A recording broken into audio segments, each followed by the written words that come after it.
Assalamu alaikum, my intelligent students. Welcome to the channel Maths Prodigy. Let's start the video.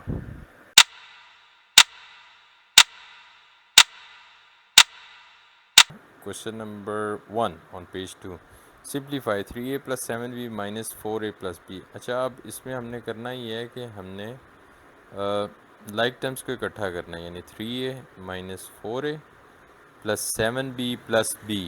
तो जो like terms होती हैं वो ये कि जो एक जैसी हों। अब 3a minus 4a plus minus minus 4 minus 3 is a and sign of bigger minus and 7b plus b is 8b. So final answer is minus a plus 8b.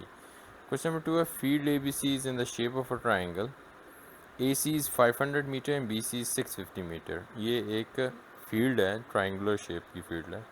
Using a ruler and compasses only, complete the scale drawing of the field ABC. Leave in your construction arcs. Use a scale of 1 centimeter to represent 100 meter. अच्छा, अब scale ये आ गया कि 1 centimetre 100 metre है, यानी 100 metres real का 1 centimetre है। तो 500 मीटर्स जो AC है वो हमारा 5 सेंटीमीटर की लाइन होगी, और जो BC है 650 मीटर वो हमारी 6.5 सेंटीमीटर की लाइन होगी। ठीक हो गया। अच्छा जी, ए भी उसने ऑलरेडी ड्रॉ की हुई है। अब इसको सॉल्व इस तरह करते हैं कि आपने अपनी कंपास लेनी है पेंसिल शार्प करके, उसको पेंसिल को फिट करना है। ठीक है, आपने रूलर लेना है। अब आपने इस रूलर पे एक शार्प एज को यहाँ रखना है और फिक्स कर देना है इस जगह पर, और इसके जो पेंसिल है इसको फिक्स कर, एक हाथ से पकड़ें और दूसरे हाथ से इसको ओपन करें कि ये 5 सेंटीमीटर तक जाए, जैसे 1 2 3 4 5 लेट्स से यहाँ पे। तो इधर उसका दूसरा पेंसिल यहाँ टच करनी चाहिए। तो ये आपकी तकरीबन ये एक 5 सेंटीमीटर की लाइन आती है। तो जब आप इतनी इसकी मेजरमेंट कर लें, अब आप उस कंपास को लें, उसका शार्प एज यहाँ ए पे फिक्स कर दें, इधर ए पॉइंट पे इस जगह पे, और ऊपर एक आर्क लगाएं, ऐसे यूँ एक आर्क लगानी। ये जो आर्क लगाने का मतलब होता है कि ये एज अ सर्कल, एक्चुअली ये सर्कुलर आर्क होती है, यानी ये यूँ एक एज अ सर्कल होता है। तो उस सर्कल का ये फ़ायदा होता है कि इस आर्क पे कोई भी पॉइंट होगा तो वो इस ए से 5 सेंटीमीटर की डिस्टेंस पे होगा। दोबारा से आप रूलर लेंगे, फिर से इस कंपास को रखेंगे एक पॉइंट पे और 6.5 सेंटीमीटर तक उस कंपास को ओपन करेंगे। पेंसिल जहाँ 6.5 पे, मतलब अगर आपने यहाँ पे लिया है तो तकरीबन इसके हाफ 6.5 यहाँ आनी चाहिए, वहाँ पे ओपन करके अब आपने ये, क्योंकि अभी हमारे पास सी पॉइंट लोकेट होगा, अब आपने बी सी की लाइन लगानी है 6.5। अब आप शार्प एज कंपास का यहाँ रखेंगे बी पे, और आप एक इधर आर्क लगाएंगे ए ऐसे करके। तो जहाँ ये दोनों मीट कर रही हैं वो आपका सी पॉइंट है। तो अब आप रूलर ले लें, इसके बाद इस रूलर को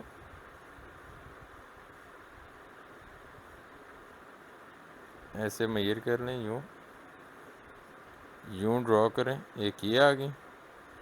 फिर आप इस रूलर को ऐसे ले लें और ये जो पहली है उसको यहाँ से ड्रॉ कर लें। तो ये आपकी A B C triangle complete हो जाती है, और आपने आर्क्स को ऐसे ही छोड़ देना है। तो नेक्स्ट क्वेश्चन है, question number 3। Rangan buys 3.6 kg of potatoes and 2.8 kg of leeks. The total cost is 13.72. Total उसने 13.72 पे किया, पे किया, नॉट पे किया। लीक्स कॉस्ट 2.65 पर kilogram. Find the cost of 1 kg of potatoes.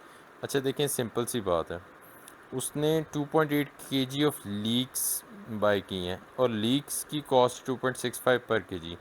तो टोटल कॉस्ट मैं निकाल लेता हूँ लीक्स की। Total cost of leaks equals 2.8 kg multiply by 2.65 पर केजी है। केजी से कट गया तो डॉलर्स में आंसर आएगा, इसको देख लेते हैं।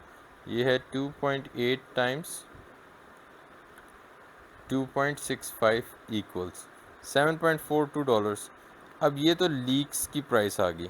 टोटल में से अगर मैं इसको माइनस कर दूं तो मेरे पास जो बाकी अमाउंट बचेगी वो अमाउंट होगी जो मैंने पोटैटोज़ के लिए पे की है। तो ये आ जाएगा प्राइस ऑफ या टोटल प्राइस ऑफ पोटैटोज़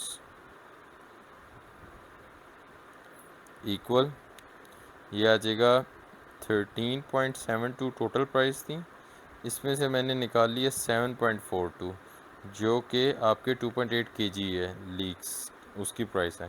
तो ये हो जाएगा 13.72 माइनस 7.42, ये आ रहा है 6.3। तो टोटल प्राइस ऑफ पोटैटो 6.3 है। अब पोटैटोज़ उसने फाइंड करनी है कॉस्ट 1 kg की और उसने पोटैटोज़ बाई किए 3.6 kg। तो मैं लिखूँगा 3.6 kg इज़ इक्वल टू $6.3 है। तो 1 kg कितना होगा?